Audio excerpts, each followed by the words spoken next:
Hello student, हमारा और आपका YouTube channel SK resonance academy.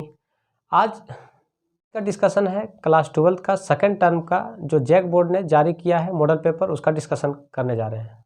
Student को जिस सब्जेक्ट का मॉडल पेपर का सॉल्यूशन चाहिए वो कमेंट सेक्शन में जाएं, कमेंट सेक्शन में जा करके कमेंट करें, लाइक और सब्सक्राइब करें ताकि वीडियो आप तक पहुँच पाए। सेट में 3 सेक्शन है। कितना सेक्शन है? 3 सेक्शन। तीनों सेक्शन को हम लोग देखते हैं, एक एक करके बारीकी से देखते हैं। सेक्शन ए में कितना क्वेश्चन करना है?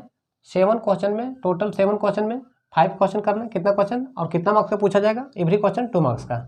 सेक्शन बी में 8 to 14 क्वेश्चन है, 8 से लेकर के 14 तक है, जिसमें से कितना क्वेश्चन करना है? एनी 5 क्वेश्चन करना है और एवरी क्वेश्चन कितना मार्क्स का है? 3 मार्क्स का है। ठीक है। अब सेक्शन सी में 15 to 19 रहेगा, 19 रहेगा, जिसमें से हम लोग को कितना क्वेश्चन करना है? एनी 3 क्वेश्चन और एवरी क्वेश्चन कितना मार्क्स का? एवरी क्वेश्चन 5 मार्क्स का। अब देखते हैं नेक्स्ट हम लोग मैथमेटिक्स का सेट 1 हम लोग एक एक करके क्वेश्चन करते हैं, आते हैं। पहला क्वेश्चन सेट 1 मैथमेटिक्स का सेट 1 पहला, और सेक्शन ये में पहला क्वेश्चन है। देखते हैं, आते हैं। इंटीग्रेशन है तो सबसे पहले हम लोग ऐसा करते हैं कि इसमें बंटन नियम लगाते हैं, बांटने वाला नियम। 2/cos² x -3 sin x upon cos² x बांट दिए, मतलब बंटन नियम लगा दिए, इंटू dx। ठीक है। अब एक बात बताओ, क्या मैं इसको ऐसे लिख सकते हैं क्या? अभी इसको ज्यों के त्यों रहने देता हूँ, जैसे के तैसे।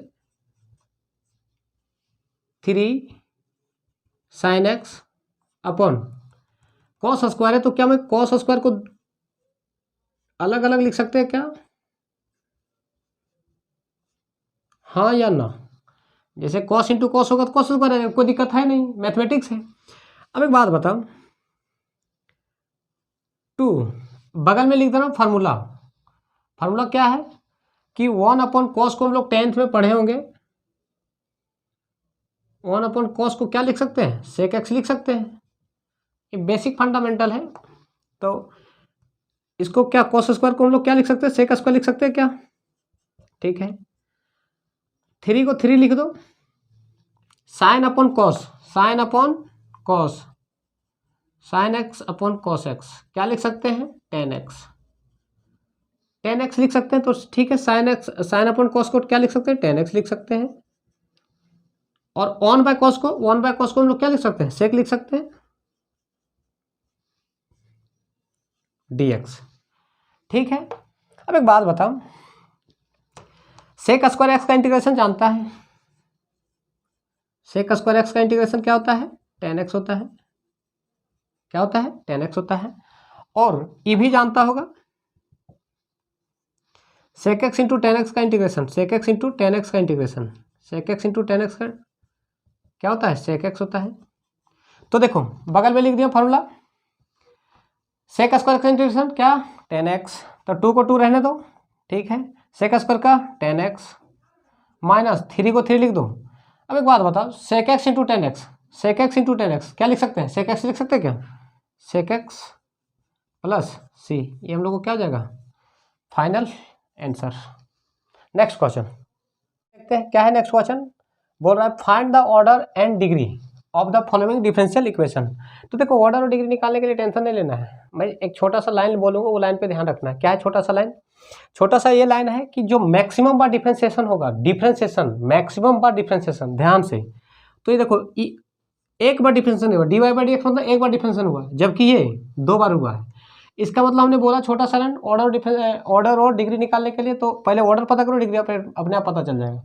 तो मैंने बोला कि जो मैक्सिमम बार डिफरेंशिएशन, तो मैक्सिमम बार कितना बार? 2 बार, तो मतलब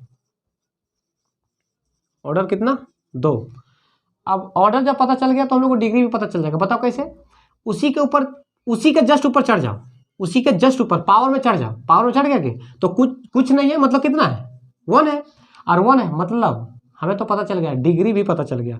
जस्ट उसी के ऊपर चढ़ जाओ तो डिग्री कितना? 1। तो ये नेक्स्ट, ये सेकंड क्वेश्चन था। क्वेश्चन नंबर 3, क्वेश्चन नंबर 3 में क्या बोला है? Find the projection, find the projection. तो ध्यान से, प्रोजेक्शन आंसर है। प्रोजेक्शन।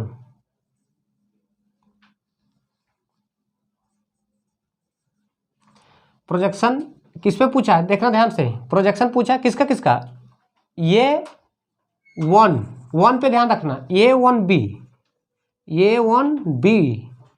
तो सीधा सा इसका एक फंडा है, यहाँ पे जिसका वन रहेगा तो दोनों को डॉट करो, ए डॉट बी लिखना, पहले ए डॉट बी लिखो। लिखा क्या? लिखने के बाद वन मतलब क्या होता है, यहाँ पे जिसका वन बोलेगा उसको मैग्नीट्यूड हम अपॉन में ले आएंगे। क्या करेंगे? अपॉन में ले आएंगे। और ए डॉट ए का, ए वेक्टर ए का वैल्यू पता है कितना, 2i + 3j + 2k। ए का वैल्यू, ए वेक्टर ए का वैल्यू पता चल गया। डॉट वेक्टर बी का वैल्यू कितना, 2i + 2j + k। ठीक है, अपॉन। अब बात आती है कि मैग्नीट्यूड बी का कैसे निकालेंगे, तो एकदम सिंपल है, रूट अंडर देना, देने के बाद बी का वैल्यू पे जाना, चल गए। तो देखो यहाँ पे कितना है, 2 है तो 2 का स्क्वायर करना, प्लस 2 है तो 2 का स्क्वायर देना, प्लस यहाँ कुछ नहीं तो 1 है तो 1 का स्क्वायर देना। ठीक है, तो अब देखो 2 इंटू, ये अब इसको मल्टीप्लाई करता है, देखो यहाँ डॉट मतलब मल्टीप्लाई होता है, तो 2 इंटू 2 तो 4 हो जाएगा, और आई मिल करके 1 हो जाता है, 1 हो जाता है, प्लस 3 इंटू 2, नेक्स्ट वाला से गुना करूँगा, मल्टीप्लाई करूँगा, 3 इंटू 2 कितना 6, और जे 1, प्लस 2 इंटू, यहाँ कुछ है तो 1 है तो 2 इंटू 1 मतलब 2, और के इंटू के मतलब उसका वैल्यू 1 होता है, अपॉन कितना, 2 का स्क्वायर 4 प्लस 2 का स्क्वायर 4 प्लस 1। इसको सॉल्व करो, 4 और 6 10 और 10 2 12 अपॉन कितना, 9 का स्क्वायर मतलब रूट कितना 3, 3 चौके 12, कितना हो गया? ये तुम्हारा प्रोजेक्शन निकल गया, किसका, थर्ड का। ये प्रोजेक्शन निकालने के बाद हम लोग नेक्स्ट क्वेश्चन नंबर 4 क्या पूछा है, if the point vector of ये पॉइंट इतना बी ये वेक्टर ये, देन वेक्टर मैग्नीट्यूड ऑफ ये, कैसे निकालें, एकदम ध्यान से देखना, कोई जल्दीबाजी नहीं है। मैग्नीट्यूड निकालने के लिए मैंने जैसा बोलूँगा वैसे ध्यान देने का, मैग्नीट्यूड देने का, रूट चढ़ाने का, देखा क्या, एकदम देखा।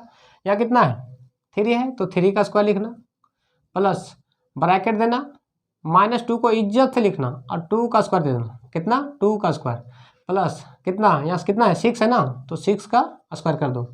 इसको सॉल्व करो, 3 का स्क्वायर मतलब 9 प्लस कितना 4। अब कोई बोलेगा कि माइनस है तो माइनस का टेंशन नहीं लेगा, स्क्वायर है इसलिए प्लस कर देगा, प्लस 6 का स्क्वायर कितना 36। अब एक बात बताओ, 9 और 4 49 हो जाएगा जोड़ने के बाद, इसका रूट 7, ये किसका 4 का आंसर था। This is required answer. Next question number 5 पूछा क्या है, दिया हुआ है तुम्हारा क्या, डायरेक्शन रेशियो दिया हुआ है, क्या दिया हुआ है, डायरेक्शन रेशियो। पूछा क्या हम लोग को, डायरेक्शन कोसाइन।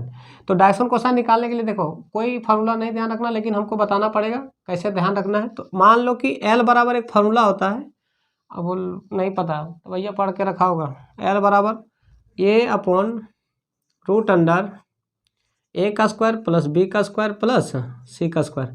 मैं बता दे रहा हूँ, डिटेल से बता रहा हूँ ताकि कोई परेशानी ना हो, तुमको अपना मर्जी, हम इसको शॉर्ट भी बता देंगे, टेंशन नहीं लेना। तो एम इसका डायरेक्शन कोसाइन कैसे निकालेंगे, एम इक्वल टू खाली सिर्फ यहाँ बी होगा अपॉन रूट अंडर ए का स्क्वायर प्लस बी का स्क्वायर प्लस सी का स्क्वायर। अगर एन निकालना है इसका डायरेक्शन तो C upon root under same वही A square plus B square plus C square. देखो हम लिख दिया हूँ, लेकिन मैं इसको हम लिख दिया हूँ, लेकिन इसको अपने तरीके से हम लोग क्या करेंगे, इसको हम जानकारी के लिख दिया हूँ, सब्जेक्टिव मतलब ताकि पता चल जाए कि कैसे लिख रहा हूँ। तो देखो निकालने का तरीका, अगर क्या पूछा डायरेक्शन कोसाइन निकालना है ना, डायरेक्शन से दिया हुआ है तब, तो डायरेक्शन कोसाइन एल बराबर, एल मतलब ए कितना है 2। थोड़ा सा मैं स्टेप शॉर्ट करूँगा ध्यान से। तो ए का स्क्वायर मतलब 2 का स्क्वायर प्लस ए का स्क्वायर प्लस बी का स्क्वायर मतलब कितना -1 का स्क्वायर प्लस -2 का स्क्वायर,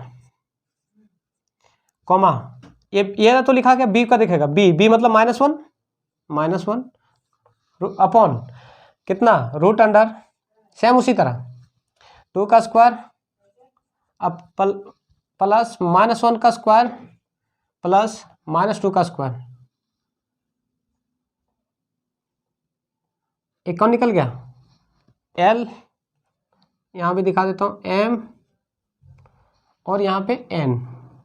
अब देखो सी का वैल्यू -2 लिख दो अपॉन रूट अंडर सेम उसी तरह ए का स्क्वायर मतलब 2 का स्क्वायर प्लस -1 का स्क्वायर प्लस -2 का स्क्वायर। अब एक बात बताओ, इसको सॉल्व करो, थोड़ा सा मैं स्टेप मारेंगे, ठीक ना, ध्यान से। 2 का स्क्वायर 4, -1 का स्क्वायर 1 प्लस -2 का स्क्वायर तो 4 हो जाएगा, तो 4 और 4 8 और 1 9 का रूट, लिख दो, एक स्टेप बढ़ा देता हूँ, कॉमा एल आ गया, एम कितना जाएगा सेम उसी तरह -1 सेम उसी तरह √9 आ गया, एन कितना -2 अपॉन √9, निकाल दो इसका, एल का वैल्यू कितना 2/3 कॉमा एम का वैल्यू कितना -1/3 कॉमा एन का वैल्यू कितना -2 अपॉन 9 का √3। ये हम लोग, दिस इज फाइनल आंसर। अब एक बात बता, ये तो 5 का निकालें तो वो बहुत लंबा बता दिया, लंबा नहीं है, थोड़ा सा ये वाला अपना क्लास 12th में पढ़ना था, मैंने बता दिया जानकारी के लिए, ताकि स्टूडेंट को पता चल जाए कि हम लोग कर क्या रहे हैं। ये था मेटा। अब 6 क्वेश्चन सेम क्वेश्चन 6 है, थोड़ा सा एक स्टेप आगे बढ़ा के दे दिया। क्या किया है, find the direction question, same पूछा था डायरेक्शन क्वेश्चन, यहाँ भी सेम डायरेक्शन क्वेश्चन वहाँ भी, तो डायरेक्शन क्वेश्चन निकालना मतलब डायरेक्शन रेशियो चाहिए। डायरेक्शन रेशियो निकालने के लिए 2 पॉइंट दे दिया। 2 पॉइंट कैसे, पॉइंट ये और पॉइंट देखो किधर, इधर पॉइंट ये रहा, पॉइंट ये कितना 1, 2, -3 और पॉइंट बी कितना -1, -2, -1, ठीक है, पॉइंट ए पॉइंट बी। और डायरेक्शन रेशियो निकालने के लिए, direction ratio of DC of AC, DC of A B, DC मतलब डायरेक्शन, डी आर लिखो, हटाओ इसको, D R direction ratio of A B कैसे निकालेंगे, ध्यान से, अगर वेक्टर में निकालना तो वेक्टर लगा दो, ऊपर में थोड़ा सा इज्जत से लगा दो एरो, तो कैसे निकालते हैं ध्यान से देखेगा, और नहीं भी लगाएगा ना तो हटाओ, उतना लफड़ा छोड़ो। क्या करेंगे, हमेशा फाइनल माइनस इनिशियल, फाइनल कितना -1, इसका पहला और इसका पहला, ठीक है ना, ध्यान से, तो -1 -1 ये क्या निकल जाएगा, कॉमा -2 इसका सेकंड कॉमा ऑन माइनस, इज्जत से लिखेगा माइनस को, कितना -3 यहाँ पे, ठीक है ना, इसको थोड़ा सा सिंप्लीफाई कर दो, -2 कॉमा -4 कॉमा माइनस क्या हो जाएगा प्लस, तो 3 और 1 4, ये डायरेक्शन रेशियो निकल गया किसका, ए बी का। तो कैसे निकालेंगे, तो सेम उसी तरह, कोई अंतर नहीं इसमें और उसमें, कोई अंतर नहीं, ये तो पहले छोटा करके दिया था, अब हम इसको ऐसे निकाल लें। तो देखो एल निकालने के लिए सेम उसी तरह, सेम फार्मूला यही हम रेफर करूँगा, ए अपॉन ये, तो यहाँ पे देखो ये का जब -2 है, रूट अंडर कितना, रूट अंडर निकालो -2 का स्क्वायर प्लस -4 का स्क्वायर प्लस 4 का स्क्वायर, ये क्या निकला एल, सेम उसी तरह एम निकालो, एम का वैल्यू मतलब पहले बी -b मतलब -b है ना, या दिया हुआ है ना, मतलब b है ना, तो b का वैल्यू कितना -4 है, तो -4 लिखो, रूट अंडर कितना, रूट अंडर सेम वही वाला, इसका स्क्वायर प्लस इसका स्क्वायर प्लस इसका स्क्वायर, -2 का स्क्वायर प्लस -4 का स्क्वायर प्लस 4 का स्क्वायर, ठीक है ना। एन भी निकाल लो, यहीं पे साइड में थोड़ा सा दिखा दे रहा हूँ, बस डायरेक्ट स्टेप आंसर आ जाएगा। एन बराबर रूट अंडर मतलब सी क्या होता है, एन का value C upon root under भाई, तो सी मतलब कितना 4 अपॉन रूट अंडर कितना का स्क्वायर -2 का स्क्वायर -2 का स्क्वायर प्लस -4 का स्क्वायर प्लस 4 का स्क्वायर, ठीक है ना। इसको सॉल्व कर दो बस आंसर आ जाएगा। तो मतलब एल का वैल्यू कितना, -2, थोड़ा सा स्टेप छोटा कर रहा हूँ, ध्यान से देखेगा। मतलब 2 का स्क्वायर -2 का स्क्वायर 4, 4 और 4 मतलब 4 प्लस 16 16 20 और 16 36 का रूट मतलब वर्गमूल कितना 6 आएगा, कितना आएगा 6, कॉमा थोड़ा सा स्टेप मारा हूँ इसलिए ध्यान से, m equal to -4 upon, same उसी तरह इसका भी 36 आएगा। 36 का वर्गमूल कितना होता है 6 को लिख देंगे हम, ठीक है ना। ये इसका स्टेप है, इधर ऊपर वाला का है, ठीक है ना। n का निकालो तो यहाँ पे n लिख लो चाहे तो, comma n equal to 4 upon कितना 6 आएगा सेम। अगर सिंप्लीफाई करना चाहे तो कर सकता है, काट दो इसको, कट जाएगा 3 से, तो -1/3 m कितना 2/3, तो -2/3 और n का वैल्यू प्लस का 2 मतलब 2 से कट जाएगा ये भी और ये भी, तो प्लस का 2/3, ये this is final answer. Next question 7 क्या पूछा है, ए दिया हुआ है, पी भी दिया हुआ है और इंटरसेक्शन दिया हुआ है, इवैल्यूएट क्या करना है, पी ए बाई बी और पी बी बाई ए। तो देखो कैसे निकालते हैं इसको, कंडीशनल प्रोबेबिलिटी है, शायद प्रोबेबिलिटी पढ़ाओगे तो कंडीशनल, टेंथ मतलब नहीं पढ़ा तो कोई टेंशन लेने वाली बात नहीं है। तो पहला का आंसर मान लो, इसको पहला नंबर दे देता हूँ, इसको दूसरा नंबर दे देता हूँ। तो पहला का आंसर कैसे करेंगे हम लोग, देखो पहला कैसे करते हैं।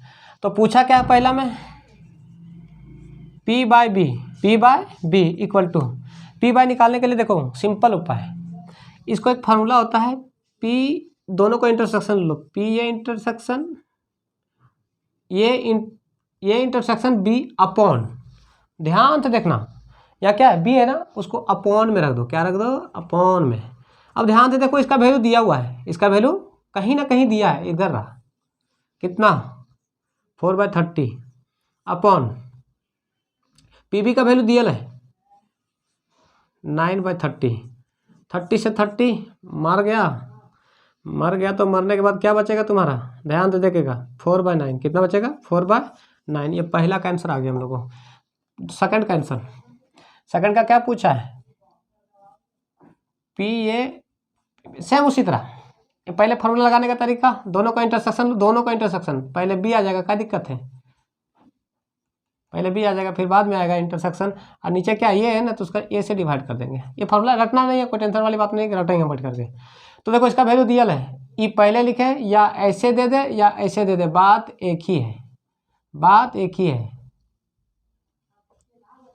बात क्या है, एक ही है दोनों का मतलब। तो इसका इंटरसेक्शन दिया हुआ कितना 4/30 अपॉन पी ए का वैल्यू मतलब ये रहा ना 7/30, 30 से 30 मर गया, बचा कितना 4/7, ये final answer. Next question section B.